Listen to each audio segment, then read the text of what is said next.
What we're going to be discussing today is carrying more of this idea of being as attractive as you can be as a human being, and how do you do that?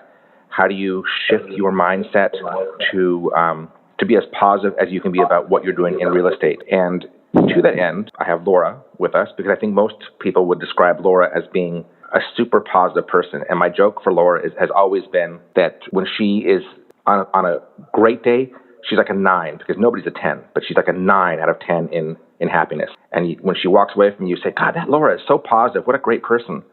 But when she goes down to being in like a bad mood, which for her is like a 7, you look at her and you think, oh my God, Laura's in a horrible mood. And the reality is most of us walk around as 2s and 4s. We're always kind of grumpy and we haven't had our coffee yet. We don't want to talk to anybody.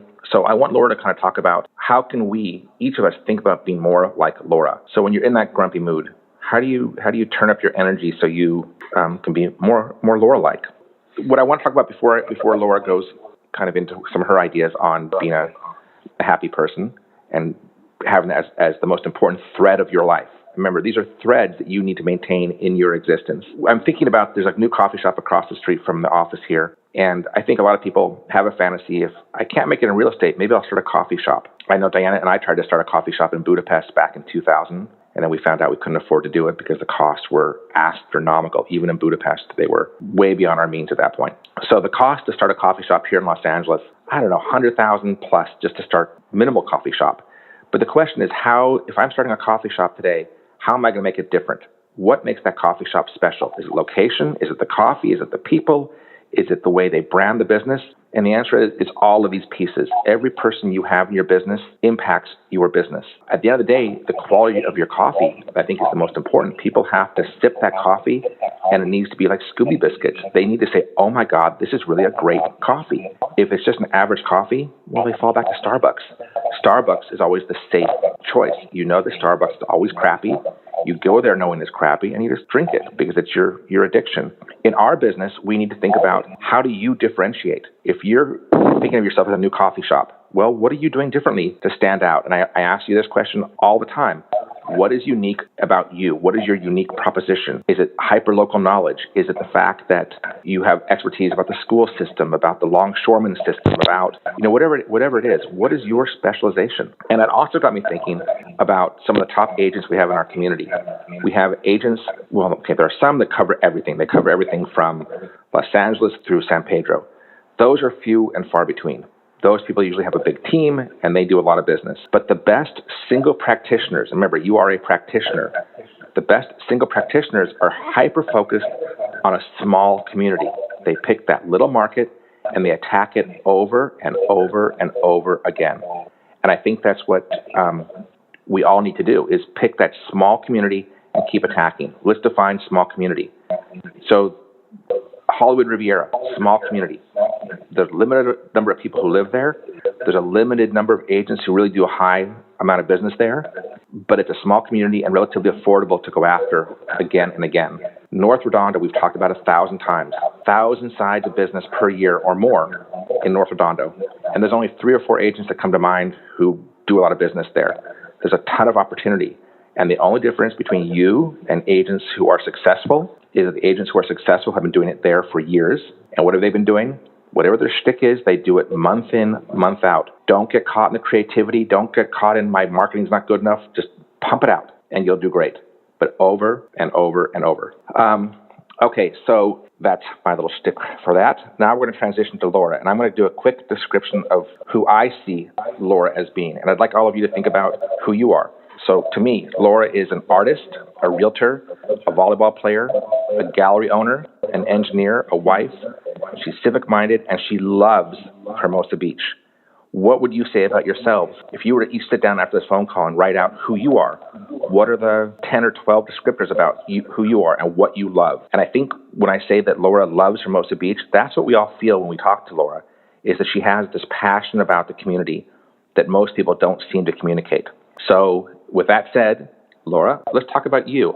Gotcha. Morning, guys. Hope everyone's doing good. So I'm here in the office with Blake and Diana. And I wrote some notes down today. I wanted you guys to know that I used to be an engineer, in Virginia, I used to do a lot of project management. And now that I'm in real estate, I feel like there are more purposeful things that we can do. And I think happiness in real estate and happiness in life comes down to kind of planning ahead. And in real estate and life, I feel like there's two types of people. There's people that kind of just go with the flow, and then there's people that are in charge of their own destiny. And I think in real estate that it's very important for all of us to be in charge of our own destiny and to be purposeful and deliberate with what we do every day, with every interaction, with every client, with every conversation.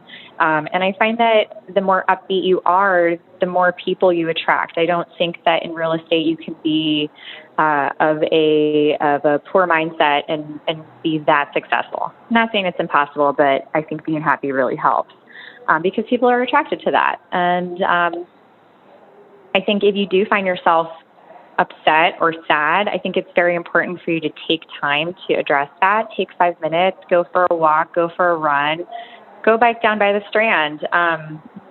Notice that you're sad and then move on and be happy again. Like give yourself time to know that that's what you're feeling, but then also move on and be happy again. I think Blake and I were talking earlier about the concept of the law of attraction, and what that is the ability to kind of attract into our lives whatever we focus on, whether that's selling a house or helping a client find a rental or finding a place in the South Bay where we're just happy. But to get there, there's important steps that we have to take, right? It just doesn't happen.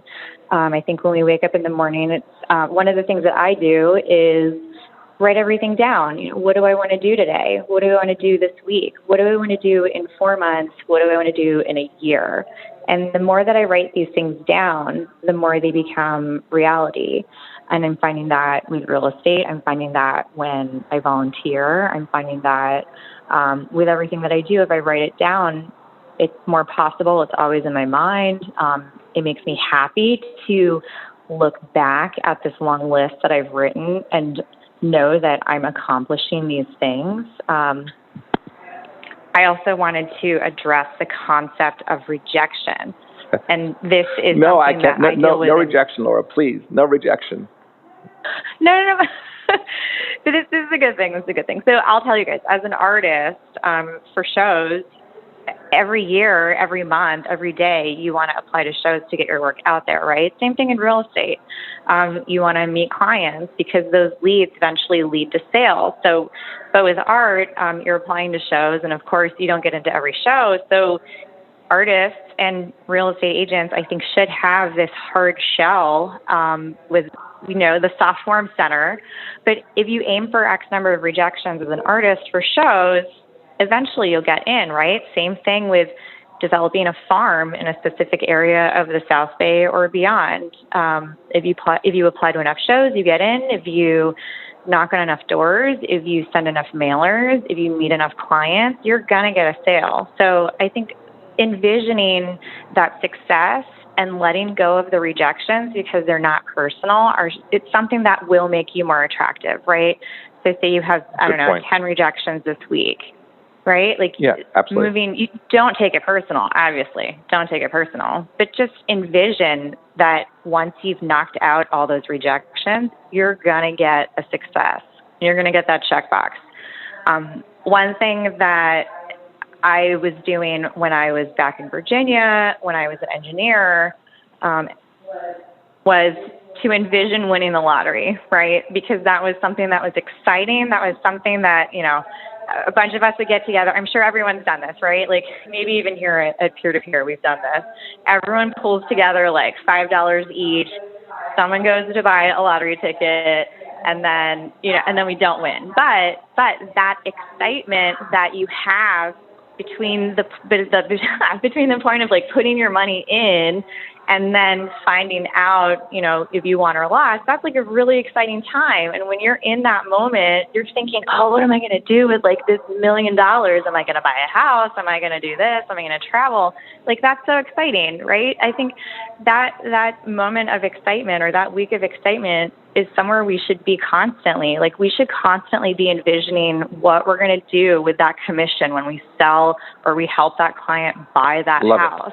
because that's a lot more likely than winning the lottery, right? So put your excitement in something that, you can believe in yourself. You can believe that you will accomplish. You can believe that you will be doing this week, that month, this year. Let me interrupt for a quick second.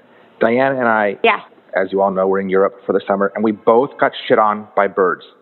Within a week, we both got shit on. And there's two ways to think about it when you get shit on by a bird. One is, why me? Why did that bird just poop on my head? And we both got pooped on our heads. But Diana, being Diana, she pivoted so quickly to, oh my God, this is a good luck sign. We need to go buy lottery tickets. So Diana won $200 on her immediate purchase. I didn't win anything. But the point is, something bad happens to you, pivot, turn it into something good.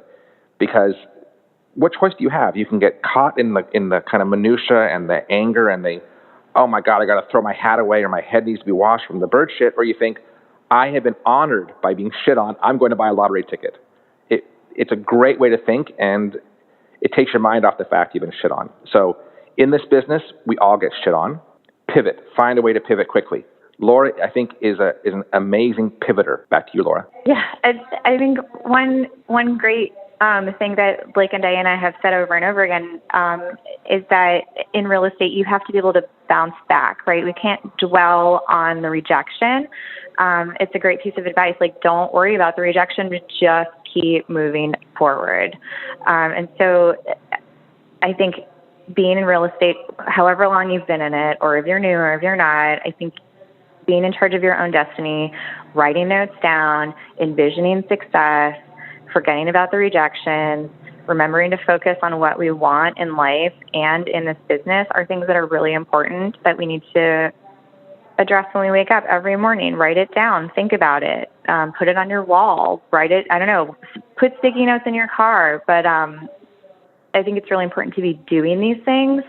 And I think good things will happen. The more attractive you are, the more you do these things, the more purposeful you are. So let's quickly talk about note taking. So I have a $1,000 solution that you should all have: the iPad Pro with a pen and the Good Notes app. Great way to take notes. Or you spend $1.29 and you buy a yellow pad and you buy a pencil for 79 cents. So for a $2 investment, you get the same tool as your iPad Pro for $1,000, and you just write things down. There's been study after study that shows there's some kind of neural connection. When you write it down with your hand to your eyes, it has more meaning than just thinking about it. So the idea of writing things down doesn't mean you have to look at it again, although you should, but the process is great for you to kind of get these things out of your mind onto paper or into the iPad, whichever you prefer. And pick your goals. And as Laura was saying, sticky notes, put your goals in front of you. If your goals aren't in front of your eyes, you can't achieve them. You need those numbers, those number of phone calls, the number of people you're going to meet. The commitment that every day you're going to meet somebody new needs to be in front of you. Laura, anything else? Diana, anything from you? Let's see if we can get Diana in the call, and we'll start wrapping things up. No, I think it's all true, but the thing is you need to practice it every day. And then once you practice things, then you kind of realize that, this is what it is. So that's the thing, that every day you just need to kind of do it. And then eventually you learn the system, you learn the routine. And once it becomes a routine, then it's going to be much more, much easier and much more natural. But really, real estate is a lifestyle and it's a mental business. You need to be mentally, tough and prepared every day and pull yourself together and be positive, because positive only attracts positive. And people like positive people. You don't like to talk to negativity. So it sounds like a cliche, but it's just so true. And I think that's why people give up, because it's a hard thing to do day in, day out for 20, 30, 40 years. And the success really takes time. Nobody becomes an Olympic winner overnight. It takes every single day, every morning when you wake up at 6 a.m., you just need to do it. Don't think about anything else, just do it. So once you find your kind of routine, which is your farm, your friends, your calls, the words you say to people, just do it. Don't think about it, just do it. And yes, things happen in life, things do some surprises and some rejections and negativity, but overall, you just move on. I know it's easy to say, but it's a very simple thing to do. Just do it. So that's my take on it for Excellent. today.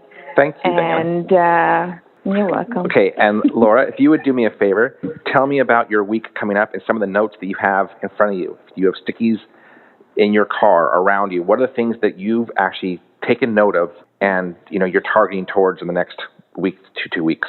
Yes, there's every week I have the same. I have the recurring items, and then I also have new items, right? So the recurring items that I need to know that I want to be doing every week are, some of them are civic minded. So I volunteer with Leadership Hermosa. So I always try to make sure I can check the box of helping others, right? Whether that be mentoring a group or attending a city council meeting. But the recurring items are writing notes to potential clients in the farms that I have, or making sure that I'm checking the MLS, or that maybe it's art related, for instance, putting myself out there. And I think art and real estate are very similar. Like, you're putting yourself out there, you're putting your face out there, you're putting your work out there, and people may be judging you or maybe not, but that's hard for a lot of people to do. But always be marketing, right? That's always on my checklist.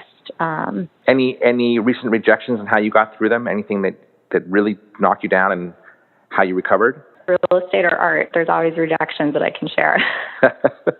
I think rejection's rejection. I think the feeling that we have, the internalization of rejection, is the same, and we all have to just push through it. I think you've said some great things about wearing a hard shell, internalizing it to learn from it where you can, but realizing oftentimes it's not personal. And remember, for all of us, sometimes it's the person who's rejecting you just isn't ready for whatever it is that you're offering. In artwork, artwork is very subjective and very personal. And sometimes people take time to learn to like whatever it is that you're creating. In real estate, your personality might be an acquired taste. And over time, people learn to love you. And maybe initially you don't do a very good first impression. Hard to say. These are things you can work on. But rejection, learn what you can, but don't hold on to it, and move on. And find the sphere of people who like you, who you resonate with. Make sure you surround yourself with people who have money. That's probably, I think, the most important thing. This business is not a business if you're hanging out with a bunch of people who are broke. This is real estate. You need to hang out with people. You need to have connection and ability to reach out and touch people with money. And that can be through open houses. It can be through social groups. It can be through, 1,001 means. Find places where people hang out and again, people of home buying age and wealth. Well, that kind of wraps us up for the day. Any final comments, Laura? Laura's shaking her head no, which you can't see on the phone, but that was a no. So, hey, Laura, thank you so much for joining us today. Diana, thank you for your input. And we'll see you all soon. Remember, this is going to be a great week. I need each of you to think about that list of kind of who you are. You don't need to share it with me, but sit down and think about what are the 10 words you would use to describe yourself. And you can modify the list. Just jot the first 10 down, put it aside for a day, and come back a day later and say, okay, I hadn't thought about this attribute. And these are positive attributes. I don't want to see a list of 10 negative things about yourself. Those don't have any business in front of you, unless they're things you're trying to change. If that's the case, they should be on individual Post-it notes, and you should say, here's an attribute I don't want. I'm going to change this. Anything in your control. So if I want to change being a bald guy, it's not going to happen. So that's not a realistic, thing for me to try and change. But things that are within your reach, change them. Change what you can change. That's about it. Thank you for participating, those who called in. And if you have any questions, you know how to reach us. Take care. Bye, everybody.